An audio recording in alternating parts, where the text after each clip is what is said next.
ఇక్కడ కార్యకర్తలు అందరూ తెలుసుకుని ఉంటారు. ఇప్పటికీ మనసులో నేనేం దాచుకోను, ఎందుకంటే మనందరం ఒక పెద్ద కుటుంబం, కలిసికట్టుగా నడవాల్సిన కుటుంబం. సో నా మనసులో ఏమున్నా పలికేది ప్రేమగా పలుకుతా, కోపం వస్తే అంతే ఘాటుగా చెప్తాను. మన మంచి కోసం, పార్టీ భవిత కోసం. ఈ భూమిపైన మనందరం శాశ్వతం కాదు, మీ లోకేష్ కూడా శాశ్వతం కాదు. కానీ విశ్వవిఖ్యాత నరసార్వభౌమ స్వర్గీయ నందమూరి తారక రామారావు గారు స్థాపించిన తెలుగుదేశం పార్టీ శాశ్వతం. నిన్న మొన్న కొంతమందితో మాట్లాడుతున్నా, వాళ్ళందరికీ చెప్పా, అన్నగారు ఏ ముహూర్తంలో పార్టీ స్థాపించారో తెలియదు, కానీ చాలామంది అన్నారు తెలుగుదేశం పార్టీని భూస్థాపితం చేస్తామన్నారు, తెలుగుదేశం పార్టీ ఉండదన్నారు. కొంతమంది పార్టీ వీడి వెళ్ళినప్పుడు కూడా పెద్ద పెద్ద మాటలు మాట్లాడారు. కానీ కార్యకర్తలే చూపించారు తెలుగుదేశం పార్టీ అనేది రాబోయే 10 కాదు కదా 100 సంవత్సరాలు ఈ భూమి పైన ఉంటుంది. తెలుగు జాతి ఉన్నంత వరకు తెలుగుదేశం పార్టీ ఉంటాం శాశ్వతం. మనందరం చూసాం, ఒక పద్ధతి ప్రకారం మనం పనిచేసుకుంటూ వెళ్తున్నాం. కానీ రాష్ట్రంలో కూడా ఒక సైకో ఉన్నాడు. ఎంత మంచి సినిమా అయినా ఒక చిన్న విలన్ ఉంటాడు. రాష్ట్రానికి ఒక సైకో ఉన్నాడు. నిన్న మొన్న మాట్లాడుతున్నాడు, అరెస్ట్ చేస్తాడంట.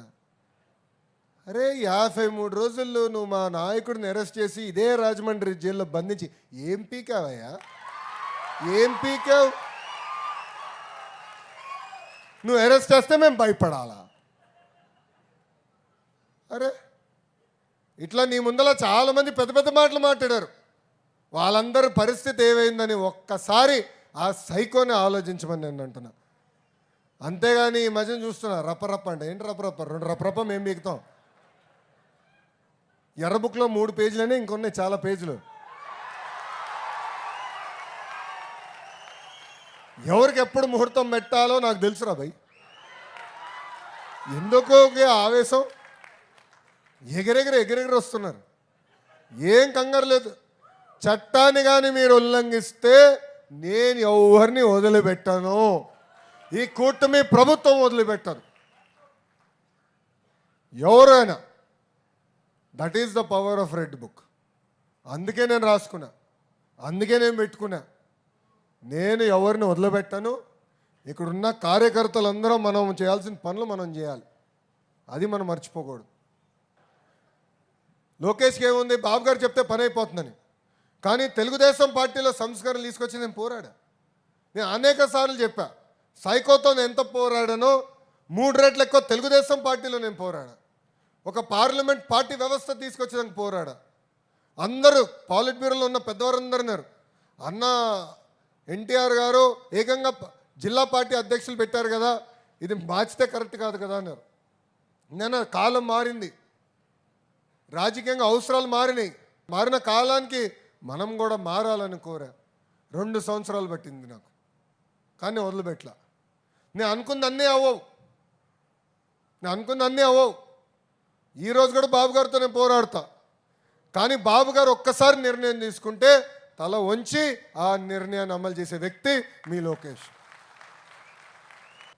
మీరన్నా నన్ను కన్విన్స్ చేయాలా, నేనన్నా మిమ్మల్ని కన్విన్స్ చేయాలా.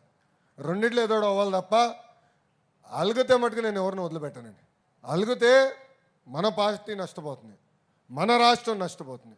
ఇది దయచేసి గుర్తుపెట్టుకోవాలని కార్యకర్తలందరినీ నేను కోరుతున్నా. ఇంకా మన నియోజకవర్గం గురించి ఏం చెప్పాలి చెప్పు. కంచుకోట అంటే 2 నియోజకవర్గాలు గుర్తొస్తాయమ్మా. అంత సీన్ లేదు, ఆగరా భయ్. కంచుకోట అంటే 2 నియోజకవర్గాలు.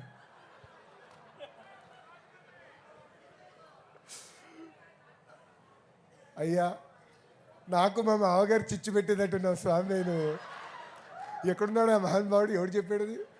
అందరు చూపిస్తున్నారు. ఇప్పుడు పార్టీ ఆవిర్భావం తర్వాత 2 నియోజకవర్గాలు మనం ఎప్పుడు ఓడిపోయింది. ఒకటి కుప్పం, రెండోది హిందూపూర్. ఎప్పుడు ఓడిపోలా. ఏంటి చప్పట్లు కూడా ఎత్తున్నారు? ఆ చరిత్ర మనం తిరిగి రాయాలి స్వామి. మళ్ళీ కంచుకోట అంటే మంగళగిరి, రాజమండ్రి లాగా తెలిసే విధంగా చరిత్ర తిరిగి రాయాలి. చరిత్ర రాయాలన్నా తిరిగి రాయాలన్నా ఒక తెలుగుదేశం పార్టీతోనే సాధ్యం. మనం చూసాం 2019లో మీరు మమ్మల్ని ఆశీర్వదించారు, దీవించారు, భవానీ చెల్లమ్మని గెలిపించారు. అందుకే ఎక్కడికి వెళ్ళినా జై భవానీ అంటాను నేను. వాసు చేత కూడా చెప్పించాలి. కష్టకాలంలో నిలబడింది చెల్లి.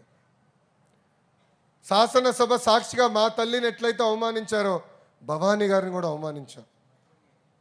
మద్యం పైన మాట్లాడితే ట్రోల్ చేశారు, మనందరం చూసాం. ఒక చీమను కూడా ఏమనలేదు చెల్లి. అలాంటి చెల్లమ్మ పైన కూడా వాళ్ళు ఎలా దాడి చేశారో మనందరం చూసాం. ఇప్పుడే వాసు అన్నాడు ఎమ్మెల్సీ ఎన్నికలు వస్తున్నాయి. అప్పటికి నాకు అర్థమైంది మనం గెలుస్తామని. ఎంత ఇబ్బంది పెట్టారో మనందరం చూసాం. వాసు పైన కేసులు పెట్టారు, జైలుకి తీసుకెళ్లారు.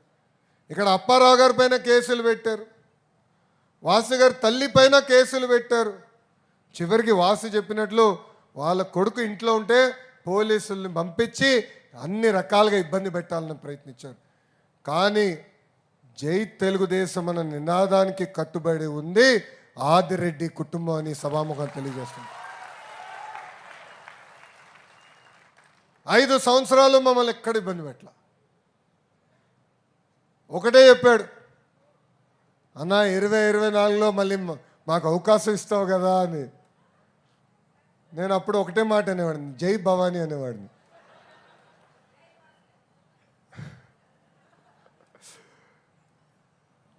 అమ్మ కష్టకాలాల్లో ఎవరు మనతో నిలబడతారనేది మనకు ముఖ్యం.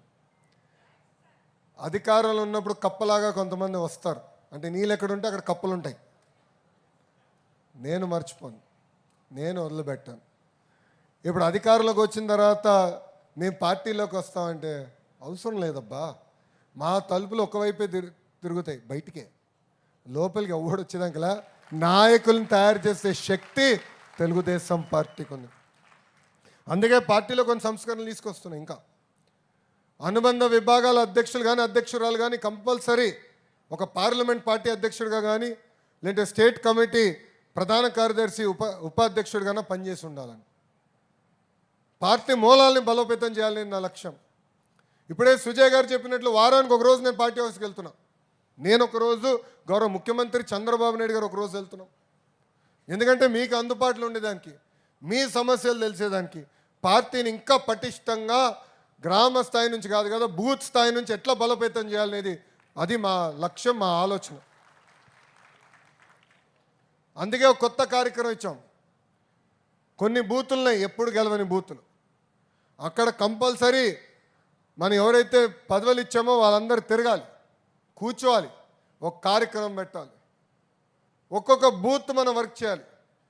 ఒక్కొక్క బూత్ గెలిస్తే అన్ని నియోజకవర్గాలు కైవసం చేసినాక అవకాశం ఉంటుంది.